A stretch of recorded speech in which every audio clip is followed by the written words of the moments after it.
अर्जुन मृग चर्म से बने हुए वस्त्र धारण करके तपस्या करने लगे और भोजन के स्थान पर पत्तों का उपयोग करने लगे। तपस्या के दौरान अर्जुन ने पहले महीने 3-3 रात के बाद फल खाकर रहने लगे, दूसरे महीने 6-6 रात के बाद फलाहार करके व्यतीत किया, तीसरे महीने 15-15 दिनों में अपना भोजन करके बिताया, चौथे महीने में अर्जुन वायु पीकर रहने लगे।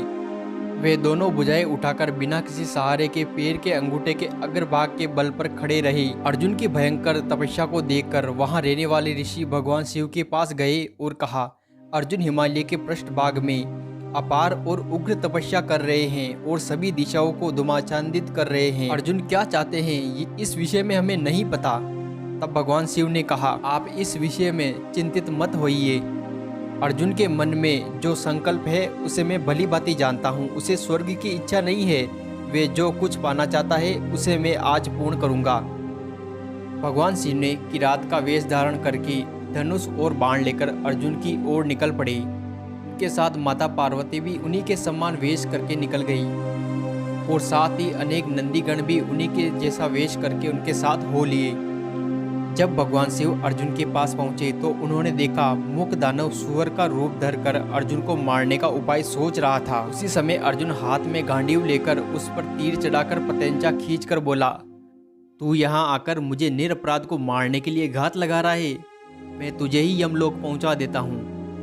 भगवान शिव ने सहसा अर्जुन को रोका और बोले, मैंने इस सूर को पहले ही अपना लक्ष्य बना रखा है। परंतु अर्जुन ने किरात की बात को अनसुना करके उस पर तीर चला दिया। तब किरात ने भी बाण छोड़ दिया। दोनों बाण एक साथ सूर को लग गए।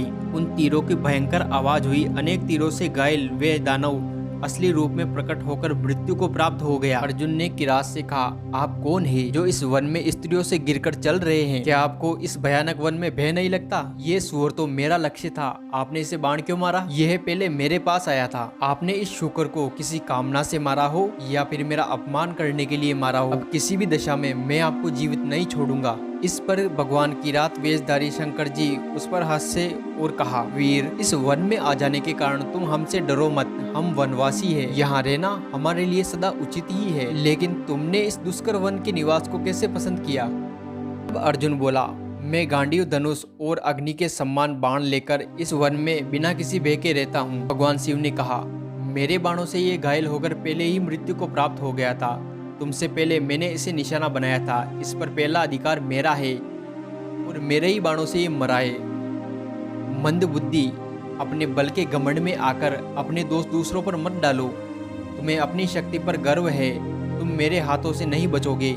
मैं वज्र के समान बाण छोड़ूंगा, तुम पूरी शक्ति लगाकर मुझसे जीतने का प्रयास करना। मुझ पर अपने बाण छोड़ो। किरात की बात सुनकर अर्जुन को गुस्सा आया। अर्जुन ने बाणों से प्रहार कर दिया। किरात ने अर्जुन के बाण पकड़ लिए और कहा, ओ मूर्ख, और बाण छोड़, और बाण छोड़। अर्जुन ने बाणों की जैसे ही जड़ी लगा दी।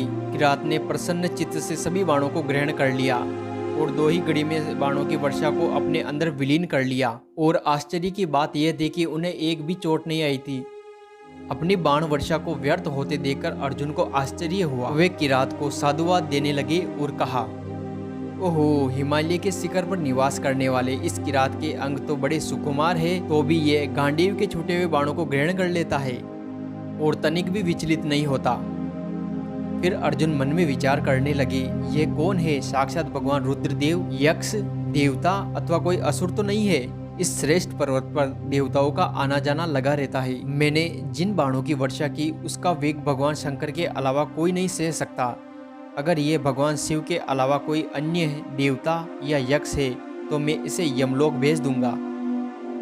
ये विचार करके अर्जुन ने सैकड़ों बाणों की वर्षा की। वे सब किरात ने अपने अंदर समाहित कर ली और एक ही क्षण में अर्जुन के सारे बाण समाप्त हो गए।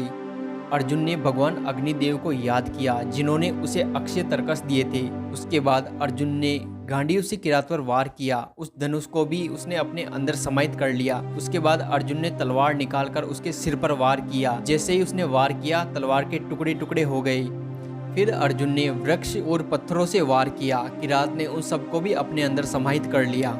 फिर किरात ने अपने अंगों से दबाकर अर्जुन को पीड़ा दी और उसे अपने वश में कर लिया, जिसके कारण अर्जुन मूर्छित हो गया। प्राणहीन की तरह वह नीचे गिर पड़ा। 2 घड़ी के बाद जब अर्जुन को होश आया तब उसने भगवान शिव की मिट्टी की वेदी बनाई और उस पर फूलों की एक माला चढ़ाई और भगवान शिव से प्रार्थना करने लगा।